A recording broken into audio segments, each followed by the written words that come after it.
Well, it's 9:59, and where I come from, on time is late and early is on time, so we'll just get started. So welcome, everybody. This is a second town hall. We had one back in October. If you recall, we've got more people here this time than we did in October, so thank you all for coming out. Really appreciate it. We do this because we want to have an open dialogue with the president and the provost and be able to talk through some issues. Thanks for everybody for submitting questions. We got quite a few questions that we have to go through, but did just want to say that as the president always says, that we're on a journey and it's not a destination, and we want to continuously improve. So that's where we want to go with these town halls. And again, we really appreciate everybody coming out.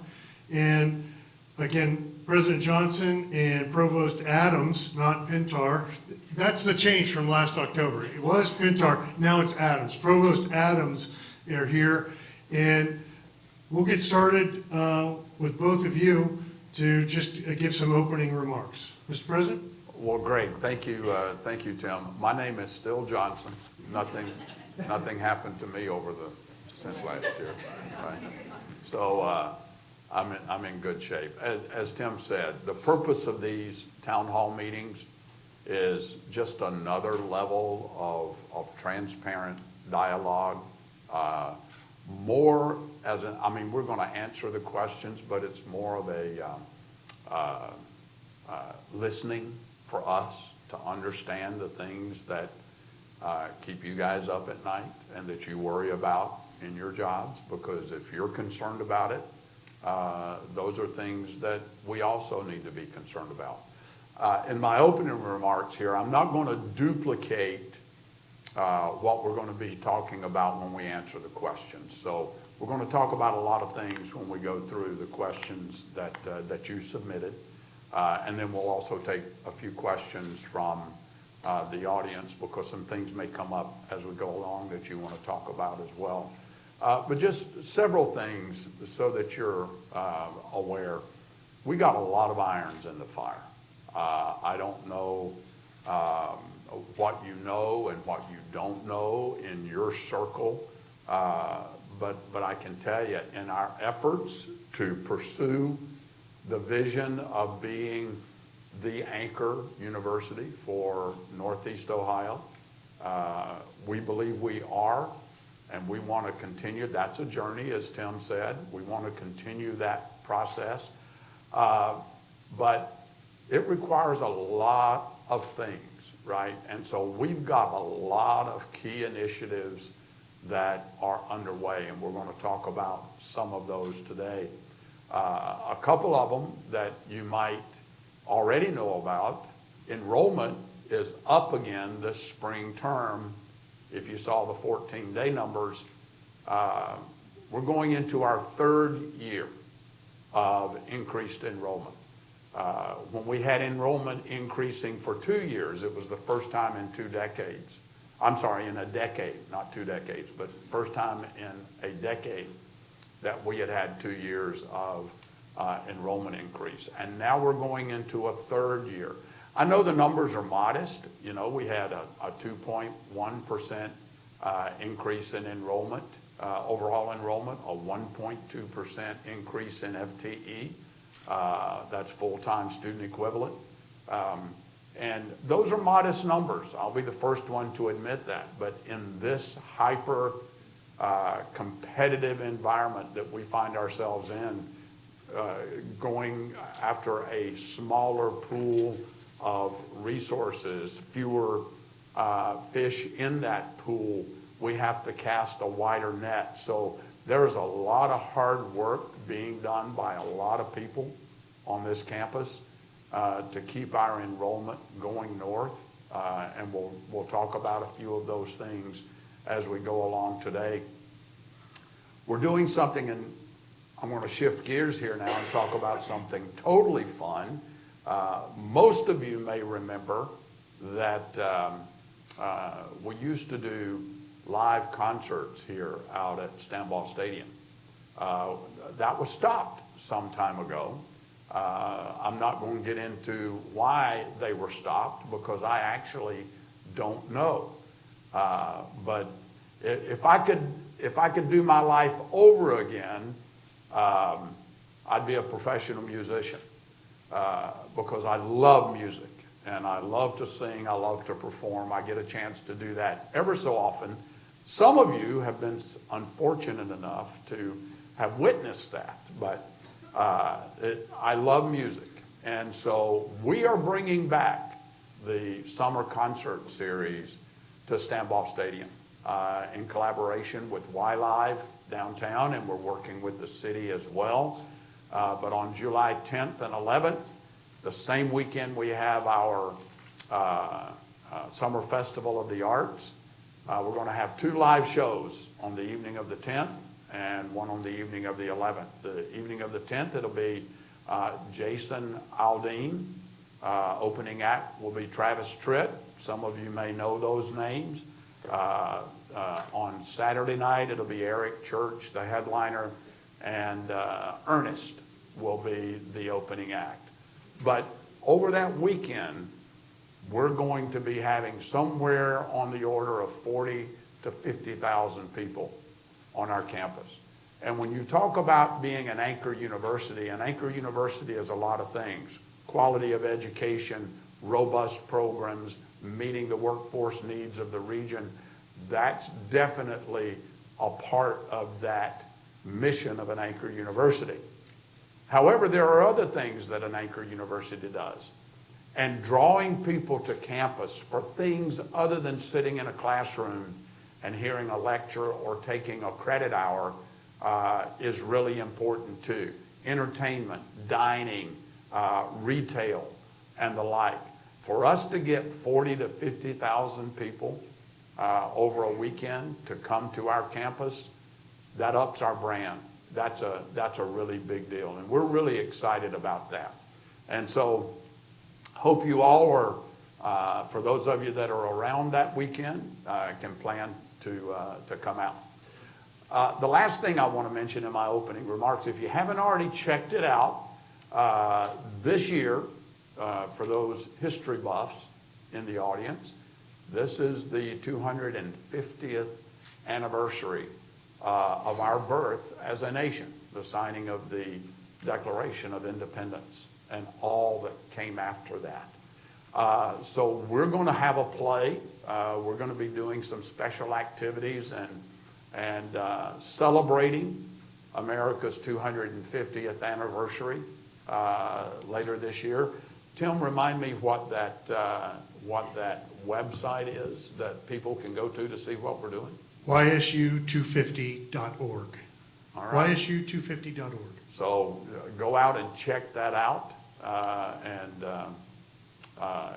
If you got any ideas or you want to be involved in any of those activities, please let us know. We live in the greatest nation on the planet. Are we perfect? No. We are far from it. But that's why our founders talked about creating a more perfect union.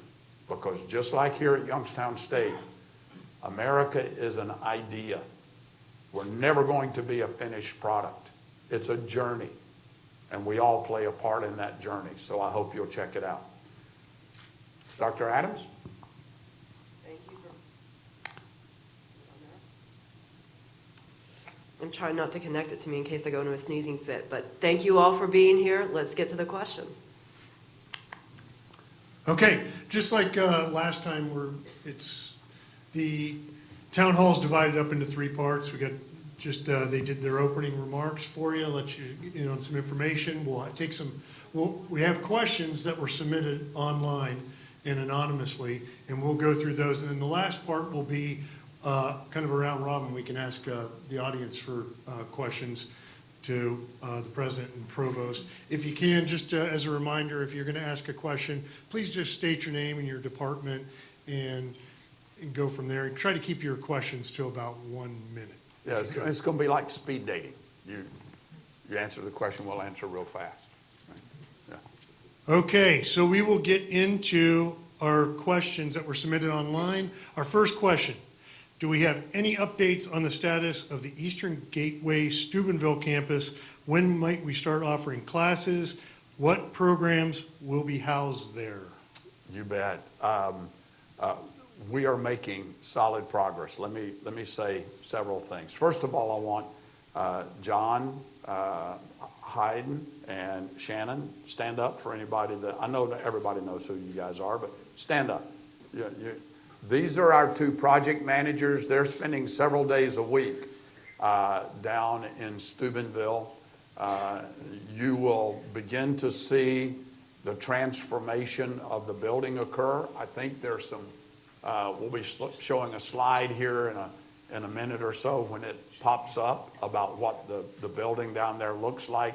But let me just say several things. When we started this project in December of 23, when the governor called and asked us to step into the gap that would be created with Eastern Gateway's closure, we had several things in place.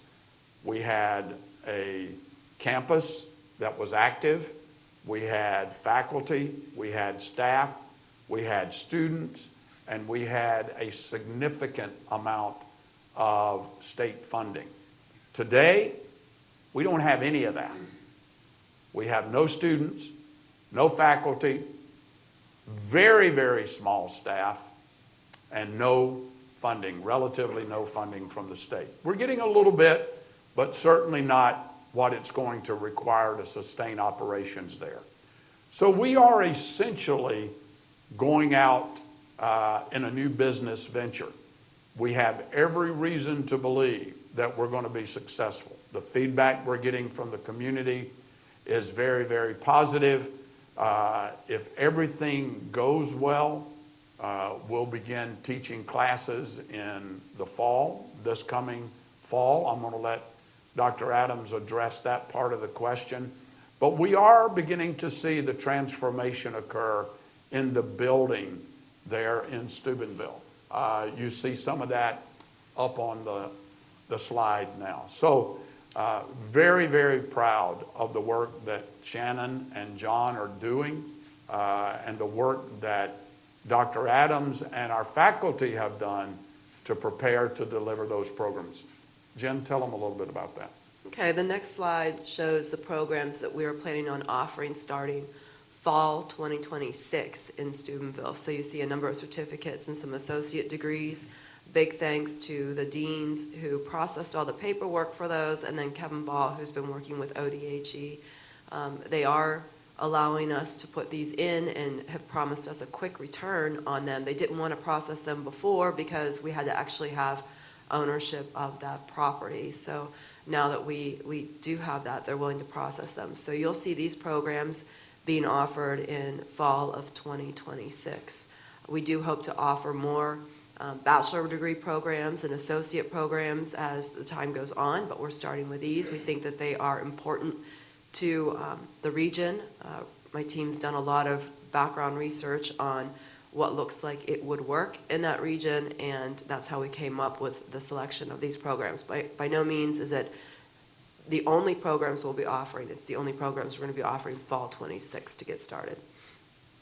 Good, and don't forget that I don't know if the CDL and the aviation program are up there, but we do have a CDL program that we've launched here. We've already had 8 graduates from that program. We also have an aviation program that we're in the process of standing up. We took a little bit of a delay in that with that very, very unfortunate plane crash that occurred last year. One of our key components in that crash was our compliance and FAA focal point. A gentleman named Joey Maxon, most of you know about that. His laptop was on that airplane, and all of the work that he had done to get everything squared away with the FAA went down with the plane. And so we've had to regroup a little bit, but we also have a CDL and an aviation program. If everything goes well, early April, between the 1st and the middle of April, we'll be having a community open house there in Steubenville where we'll be telling people much of this same information and getting them set up so that they can register for classes in the fall, because registration begins in April as well for the fall semester. So that's where we are on the Steubenville effort.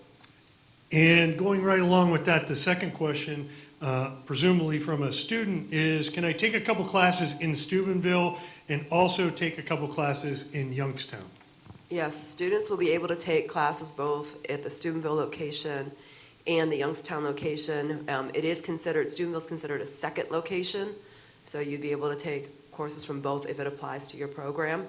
I think we are assuming that question came from a student. If it came from a faculty member, there's been questions I know about, are we going to force faculty to drive down to Steubenville? No, we're not going to force anyone to drive to Steubenville.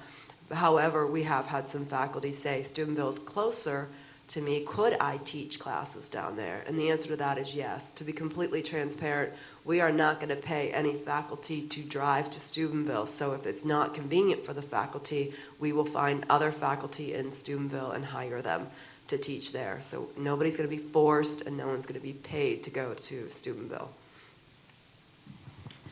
Okay, shifting gears a little bit.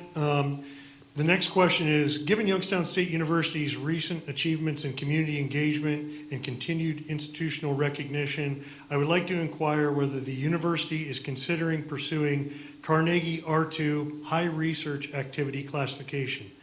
While maintaining YSU's commitment to teaching excellence in workforce development, I believe we have sufficient research capacity to support such a trajectory.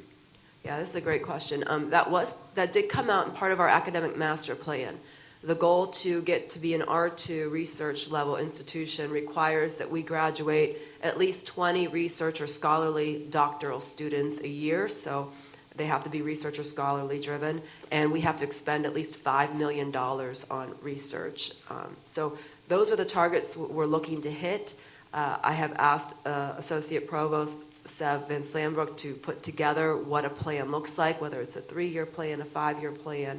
What would it take for us for an infrastructure kind of train of thought to get to being an R2? So it is something that we have to definitely plan for. It's not something we can become overnight, but we will be taking steps towards that. Okay, the next question kind of piggybacks on this, Provost Adams. Are there any plans to add tenure-track faculty positions over the next few semesters? It appears that there is a strong reliance on part-time faculty members due to the lower number of tenure-track faculty outside of non-tenure-track faculty such as lecturers. And thanks for all you do. Very nice ending.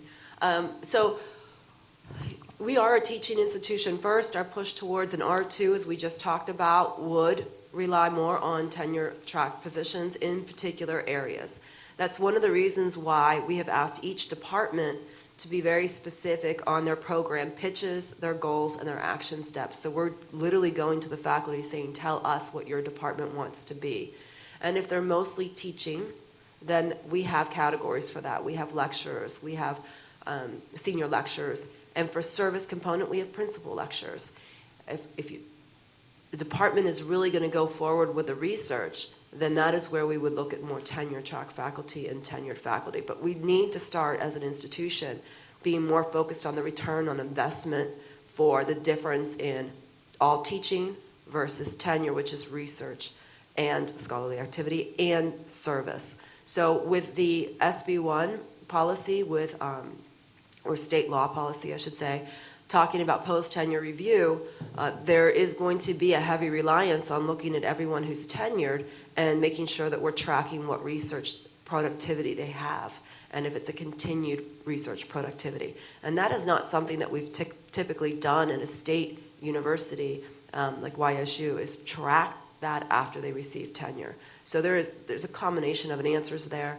Yes, we look to add more tenure, but in the strategic areas that are going to push us towards an R2 designation. Thank you. We're really going to shift gears now. hang on for this one. I'm still looking to have that beer and maybe some pizza at Kilcolly after class. Are there any updates on that? Well, if there's an event going on in Kilcolly when it opens back up, you'll certainly be able to do that. We kind of like the same problem that we've got with the lack of a grocery store here on campus. A lot of our students and even some of our faculty and staff have talked since I got here about the lack of a grocery store nearby. And trust me, folks, I have beat my head against the wall to try and make that happen. The bottom line is, until we get more traffic flow, until we have more people downtown and on campus, it's hard for vendors to justify the spoilage that would be created. So you just can't do that. So talking with our dining providers as it relates to the beer question, we will have beer at events, in some cases wine at events. We're never going to serve tequila at those events, probably, but you'll be able to do something like that. Hope that it's kind of a middle of the road compromise, but that's about the best we can do right now. Okay. And we'll move on to the next question. The next question is a lot different than the previous question about beer. With the rising cost of living, including food, housing, energy, medical care, and other basic necessities, how can an employee and others making less than $40,000 realistically sustain themselves when raises average only 2%, which often does not keep pace with inflation? Please do not pass this off to our unions because we try and negotiate for a fair wage, but the university reps fight against an honorable increase. I would like to hear an honest answer from at least one of you. Thank you. Well, and here's the honest answer. I wish everybody here could make more money. I wish the average salary across the Mahoning Valley were higher. I'm a member of the chamber. I'm a member of other boards in the area, and everybody wishes the same thing. The median salary for an individual, a single person home here in the valley, somewhere between $48,000 and $52,000 with benefits. So it would be my desire that everybody would make more money. I can tell you that we're in the middle of contract negotiations right now, and that is going to be one of the issues that we deal with. I'm not going to talk about that in an open forum. We have negotiators that are dealing with that. But let me put this question a little bit into context. You're definitely at less than $40,000, you're definitely not talking about faculty, because the lowest paid faculty here, part-time faculty, the lowest salary is $44,000. And lectures, yeah, for lectures. And those are for part-time positions. And that's only for 9 months of work. If you annualize that, you're actually talking about $58,000 on an annualized basis. And on top of that, you're talking about a pretty attractive benefits package. And let me cap this question off with this. I talked about being an anchor university. One of the things about being an anchor university is being physically stable and financially sustainable. That is something we talk about every single day as a leadership team. Not overspending our means. Many of the other sister universities in this region have got financial concerns. You can read about it in the paper. I'm not going to name anybody, but you can read it for yourself. You don't see Youngstown State in that situation. And so we don't want to put ourselves into a predicament where we have to make decisions that have negative outcomes because we've been fiscally irresponsible in what we're paying. So I hope that answers your question. Just know that it's my desire that everybody feels like they are valued, and part of that feeling like you're valued is that you feel like that you are adequately paid. I'm sure there are many of us that feel like we should be making more money, and I can respect that. But I can tell you that we are doing the absolute best we can to have a competitive salary structure here at Youngstown State. And we must be doing something right because our turnover rate is lower than the national average. So people that come here tend to stay here for a long time. And many of you in this room that have been here for years, many of you well in excess of a decade or more, are testimony to that. Okay. Next question is, does Bo Brungard do speaking events? I'd like him to talk with some high schools, and I don't know how to do that. Yeah, come see me. The short answer to that question is yes. And I am so very, very proud to be able to go out publicly and talk about the fact that we have the Walter Payton Award winner for the best offensive player in the nation in FBS. I want to put that into context. How many of you knew about the Walter Payton Award before Bo Brungard won it? Does everyone know he's our quarterback? Yeah. Okay. Start there. How many of you know about the Heisman Trophy, right? Almost everybody raised your hand on the Heisman. There are 365 Division I universities in the NCAA. There are only 65 of those that are what considered A4 or Power 4 schools. Those are the schools that compete for the Heisman Trophy, right? There are 300 colleges and universities in the FBS. I submit to you that Bo Brungard's accomplishment in being the top offensive player in the nation in FBS, he was competing against a lot more athletes than the Heisman Trophy competitors did. This is no small feat. I could list you off his credentials here, but here's one of the keys, and I don't want you to ever forget this. I went to Nashville when that announcement was made on the Payton Award, and I was the only president represented there. Keep in mind, there were 3 finalists for the Offensive Player of the Year and 3 for the Defensive Player of the Year. Total of 6 athletes. I was the only president there. Our head coach was the only head coach there. Do you know why? Because 5 of those 6 finalists, out of those 6 finalists, Bo Brungard was the only one that was going back to the school and the coaching staff and the team that had helped him get there.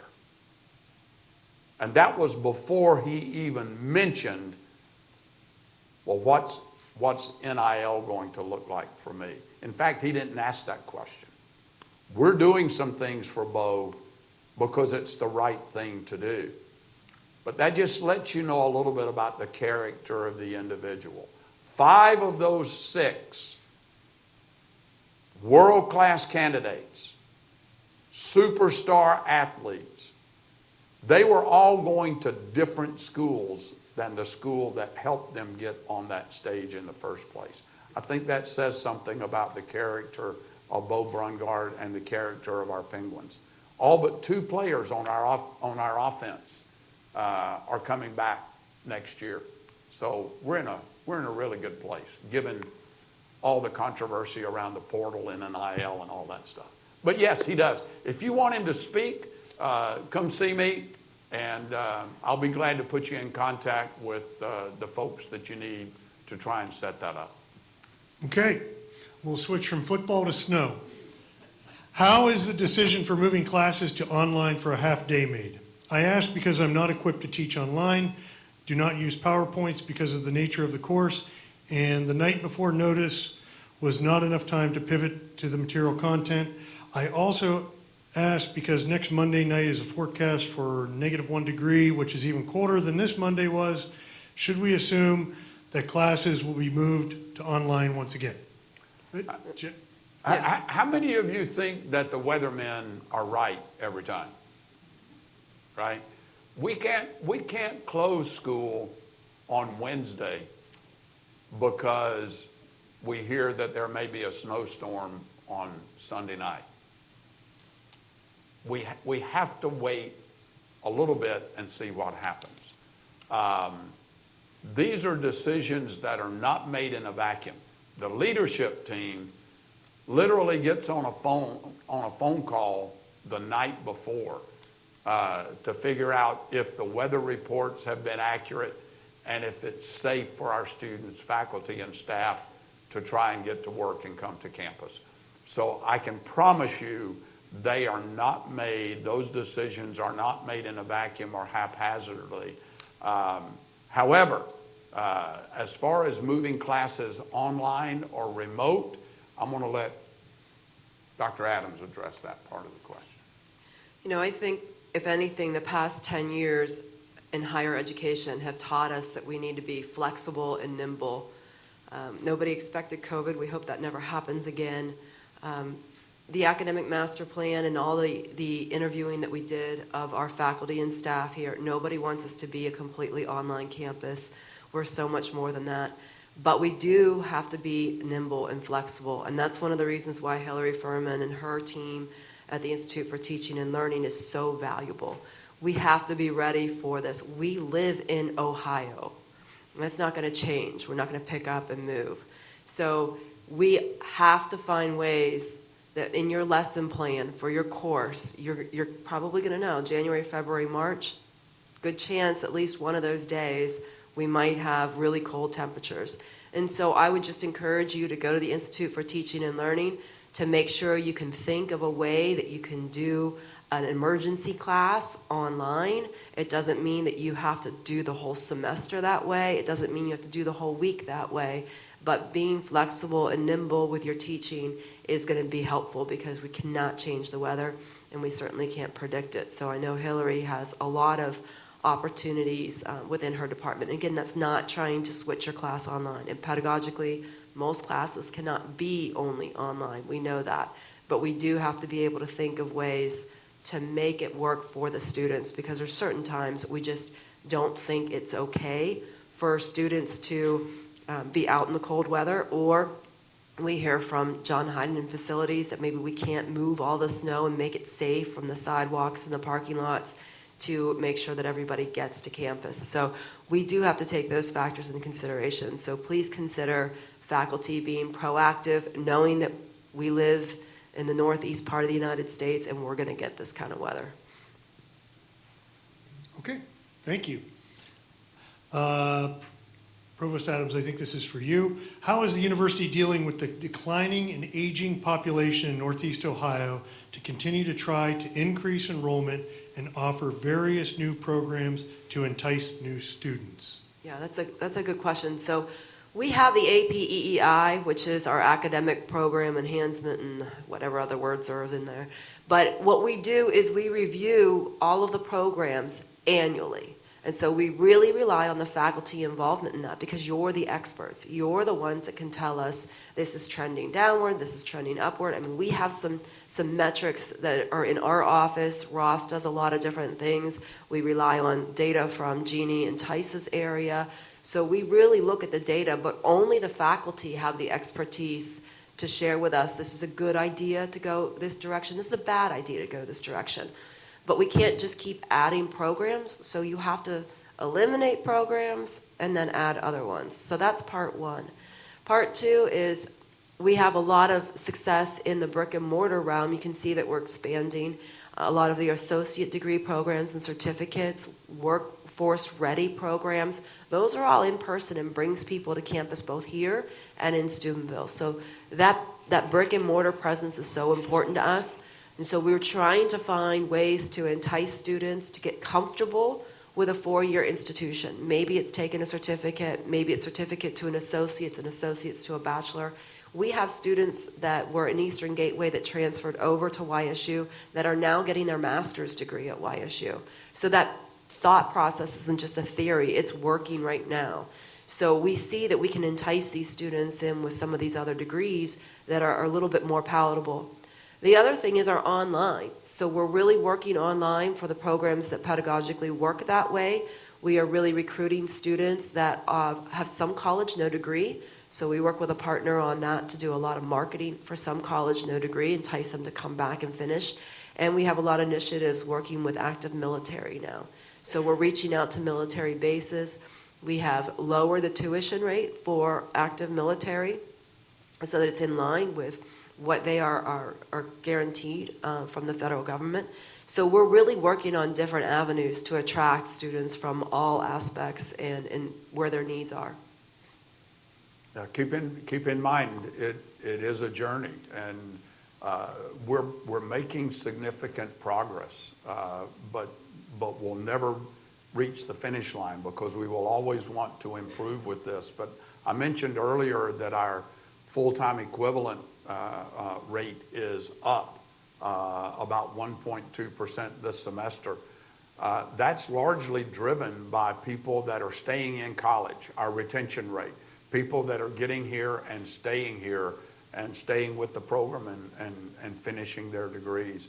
So we're optimistic that given all of the work that Dr. Adams just talked about, reaching out into the community and understanding, evaluating our programs to meet the needs of the region that we serve, I think we're making some headway because when they get here, they're staying and they're finishing their program. So we're grateful for that. Okay. Next question is, with new leadership in Youngstown, what partnerships are being explored to evolve the relationship between the university and the city of Youngstown? How can we help support this initiative as an individual, department, or division?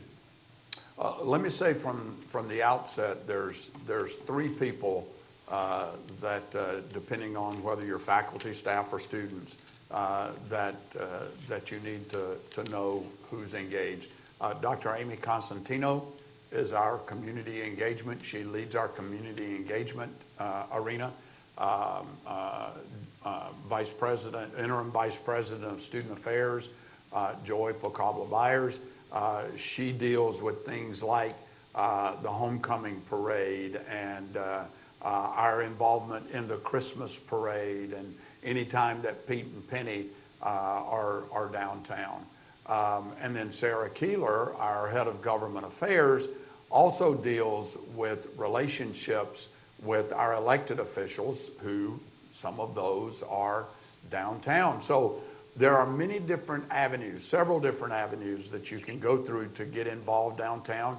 But we are working very, very closely with the new mayor and his administration, and he has pledged his support on those activities that we're embarking on. You know, we took the homecoming parade downtown.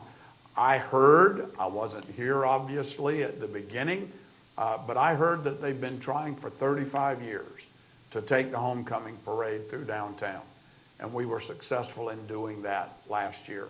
We're going to do it again this year. And I hope that we get more cooperation and collaboration with the city and the business owners downtown. We've created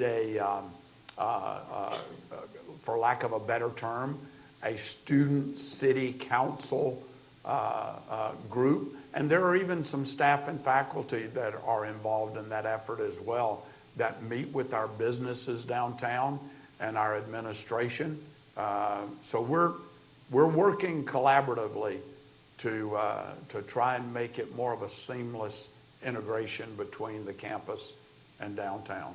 Hopefully you'll begin to see the results of that. Provost Adams, do you have anything? Okay.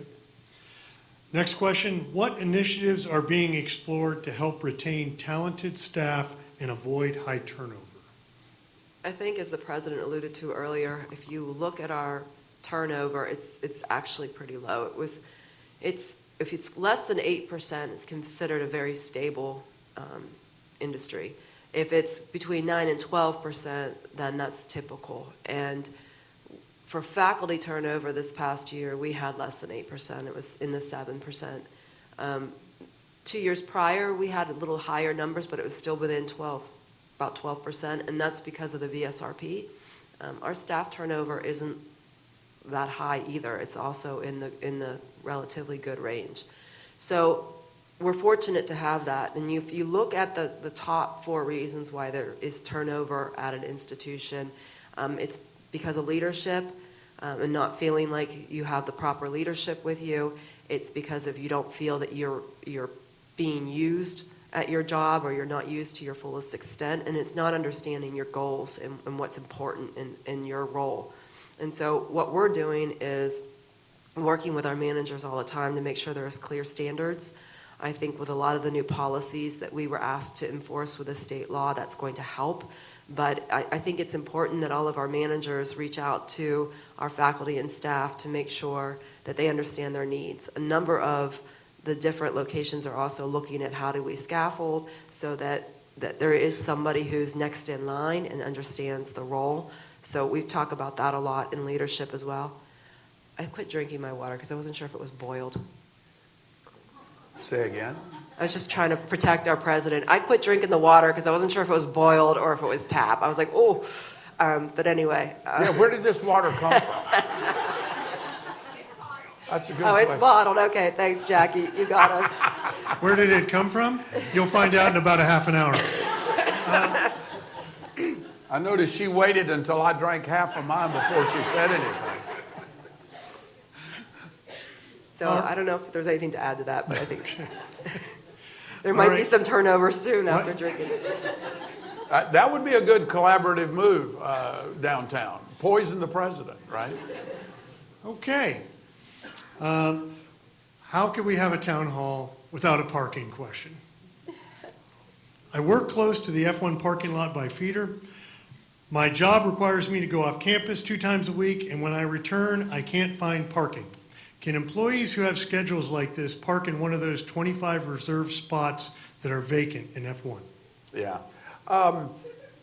Email me about that. You know, there are unique parking situations around our campus. Not everybody is in the same category. Most of us are in a generic, you know, we know where we park, and that's okay. But some people that park in that F1 lot, they have to leave for appointments during the day, and then they come back and the parking lot is full. They've left the slot that they were able to get, and then there's all these reserved spots in there that nobody's parking in on any given day. We ought to be able to figure this out. If we don't have board members coming to the campus, or we don't have designated guests that are coming to the campus on any given day, we ought to be able to relax those reserved parking places. So if you're the person that sent that question in, I'll connect you with our folks. We'll see what we can do about solving that problem. Parking is a topic that I talk about probably 3 to 5 times a week here on campus. I understand it's a frustration. Tim, Okay. I think we've got time for maybe one more question before we go to open mic. Okay, let's tone it down a little bit. I'd like to know the President Provost's favorite restaurant in Youngstown. Well, I'm not stupid. I didn't fall off the cabbage truck yesterday, right? I'm not going to reveal that, because then it's going to make everybody else downtown mad. So let me just say that I think we have some wonderful restaurants downtown, and I can't think of a one that I haven't participated at and partaken of. And so I would encourage you, if you haven't, when the weather warms up and you can take a walk at lunch, get some exercise, walk downtown and have lunch. There are some great restaurants down there. Jen? I was never on a cabbage truck, so I couldn't fall off of it, and I'm hoping for some meal money. So I say Bull and Bear, because I just found out they have dollar drafts, so I know Chet Cooper will be there. If I want to talk to Chet, that's where I'll go. Well, you can't go to Kilcolly to get the beer. Well, no, you can't. So, okay, thank you. So we're going to open up the floor, open up the discussion. If you have a question, raise your hand, and somebody will bring around the red Cube. Williamson The cube thing, microphone. whatever that thing is. Anybody have a question? I'm sure there is. We're not leaving until questions are. And Tim, if there aren't any, do we have more on that list? We do. Okay, you can fill it in. Going once, going twice. No, Ask another question, Tim. where can I find all the information about internships for YSU? No, that's a good question. So the House Bill 96, the budget bill, is now requiring co-ops and internships be considered for every program. So that is something that our office is on, trying to coordinate it all into one spot. But you'd find them through your individual dean's office. So the dean's offices typically have lists of every internship or co-op experience that's available. But we will be looking to do that as an institution-wide. I know STEM has some events too. They get together and over in Stambaugh and have a huge event for their students to look at co-ops and internships. So look at events and look at your dean's office for lists right now, and then we will get together a master list. Do I have to stand up?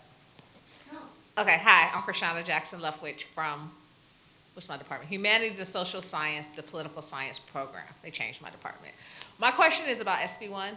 Is there going to be like I saw on the website they have a frequently asked question, but like we're working on like redoing faculty evaluations because now they need to be more concise. And then there have been some questions in terms of getting the syllabus that's supposed to be public facing. So I'm on Ohio Faculty Council. A lot of the state institutions are having the same issue that we're having in terms of making sure that we have compliance. And then when I've asked the question about, well, what is it that the state wants? It's kind of like, well, they haven't really clarified, like with the DEI. I'm like, well, what actually is encompassed under DEI for trainings? Is it, race and gender, LGBTQ, warrior, veterans, disability? Because all of that at some point was considered diversity, equity, and inclusion. And so I guess I'm just asking for the provost standpoints with you and from the other schools, is there going to be an opportunity for there to be like a group to meet with the chancellor to discuss so that there can be some clarification before we put more energy to redo something that we just redid, to comply with a law that they haven't said, and then they send it back? Yeah, that's a great question. So I thought your question was going for all of SB1, syllabus and everything, but then you took it to DEI, so I'll focus on that. If you have another question, follow up. The DEI rubric that I sent out of acceptable and not acceptable, or expected and not expected, I forget the words I used. That document, I actually ran past the chancellor and Serena, and both of them. Senator Serino, Sorry. do you know who that is? I do know who he is. Okay, Yeah. I just want to make sure everybody did. And because Senator Serena was his, it's his proposal. Yeah, I showed that document to him, and he loved it. In fact, he called my cell phone, and I didn't pick up because it was a strange number. But he called my number and said, this is exactly what I believe, and please share it with the other IUC schools. So I can send that out again. It's not going to change, and I don't think it's to the depth people thought it was going to be initially. And we have not had any violations. Dana Lance is here and receives them if we do. I haven't heard of any violations or complaints. So we're doing good. And so I would not call an airstrike in on ourselves. Let's just keep doing what we're doing. And I think we're doing great. As far as the rest of it, the syllabus and everything, we do plan on presenting at Academic Senate tomorrow and sharing with you the document that ODHE had us submit by February 1st to show how we're in compliance to this point. And I have no doubt that that won't be the last one. I think ODHE is going to ask us for more and more.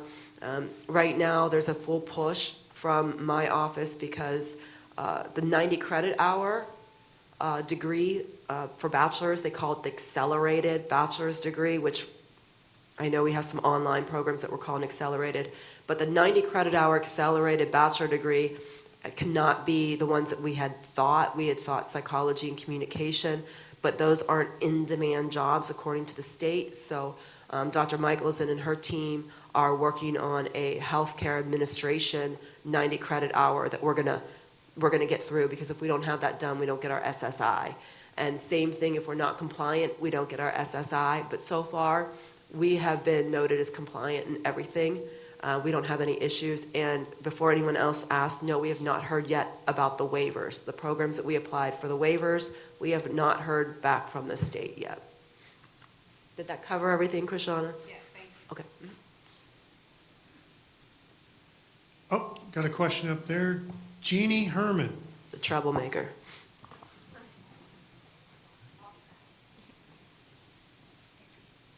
Hi, Jeannie Herman, Strategic Enrollment. There are a couple questions about staff and employees, and I think it's great that our staff and employees are staying longer. But as managers, we always try to make our employees feel valued and welcome. And there are salary restraints, we all get that. Has there been any thought of maybe expanding on the Distinguished Awards? Not necessarily monetarily, but maybe different ways we can give perks or different ways we can show our appreciation to employees throughout the year. Maybe, I know we all do committees, but maybe a committee, maybe a committee or, a group of people to come up with different ideas, maybe not just once a year, the Distinguished Service Awards. I'm just throwing it out there as a thought. I like that idea. Let me look into that. I think recognizing outstanding performance is certainly a way to make people feel valued that might not otherwise. And we've got a lot of unsung heroes across the campus too that do amazing things that nobody ever finds out about. So Jeannie, thanks for bringing that up. From my perspective, I want to take a look at that. We'll put Jeannie in charge. I love committees, thank you. Yeah, Dr. Adams loves meetings too. Invite her to one of yours.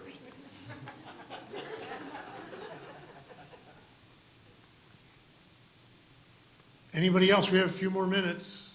I can ask one more question from our list. Then we will.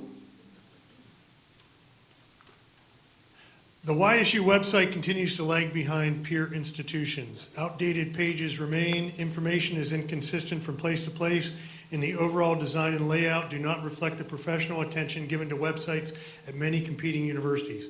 Why won't YSU undertake a robust professional website upgrade? Prospective students do often complain about this. Look, I'm going to be a little bit protective because we just went through last year a very, very rigorous and engaging total revamping of YSU's website. If you go out and on your cell phone or on your desktop, you go to osu.edu or kent.esu or any of the other universities around the state.esu, you will see that our website compares very favorably with any of them. Is there a perfect website? Absolutely not. And I can also tell you that we went through a lot of Q&A and taking input from across the campus. Tim Harrington, who is our strategic communications officer, he and his team, they've set up a campus communications network where they talk about things like this. And so this is like in the last year since we launched our new website, I think this is only the second time that I've heard anything negative about our new website. And I am not saying it's perfect. I'm an IT guy. And so I know how it works for one person, it doesn't work for somebody else, and you get frustrated. I experience the same things from time to time with various websites.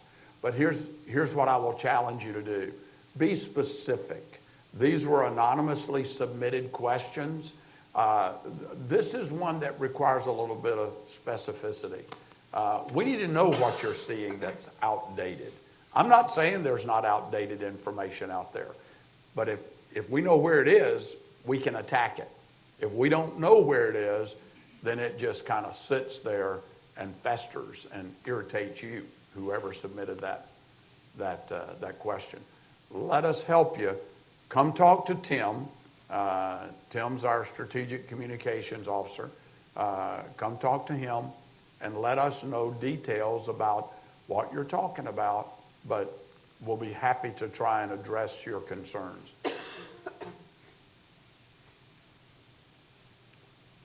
It's 10:55. We still have time for one more question. Anyone? Anyone? President Johnson, Provost Adams, do you have any final remarks? Ladies first. I just really appreciate all the collaborative engagement. I mean, that is our theme this year from the Office of Academic Affairs. We start visiting my team today. We're going to go to every department that asked for us to come.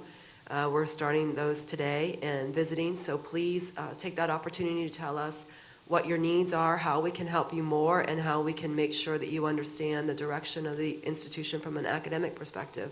And thank you so much for all you do for the university. It really matters. Yeah, and let me echo the same thing. The collaboration across this campus is something very, very good to see. The more diversity you have around the table, the better decisions you make, and the quicker you get to those outcomes. One thing that we didn't do that I think it would be appropriate to do, you are going to see some changes in the administration staffing and reporting structure. We'll put out some information on that. But for those of you who don't know, maybe you missed it. We had a going away last Thursday for Dr. Mike Sherman. We now have a mole inside of ODHE. Dr. Sherman left and went to work for ODHE as a vice chancellor. I was being facetious. He's not really a mole, right? But it's good that we've got a penguin that is now working in ODHE who knows firsthand some of the challenges that we face here at Youngstown State. So I'm grateful that we've got someone who, even if it's something that he can't advocate for, he can at least clarify to ODHE and their team the challenges that we have, and it makes it potentially a little easier to solve those problems. But we've got to we're taking Dr. Sherman's area and assimilating it into the rest of our administration for now. And so there will be some realignments, and we'll put out the word on how that's all going to fit together. But just wanted to let you know. But thank you all for coming today. And we'll do this again. And we're going to try and do it at least once a term. And just a quick show of hands. And if you don't want to out yourself, are these beneficial? Do you like these? If you do, give me a hand up. Okay. All right. Great. Well, thank you. Well, even the media raised their hands, I think. So thank you. Thank you guys thanks for being here. Have a great day, everybody. If you have any feedback relative to the town hall and how we do it, please send me an email. tjharrington02@ysu.edu. Please let us know. I'd like to hear your feedback on how we can make this better. Thanks, everybody.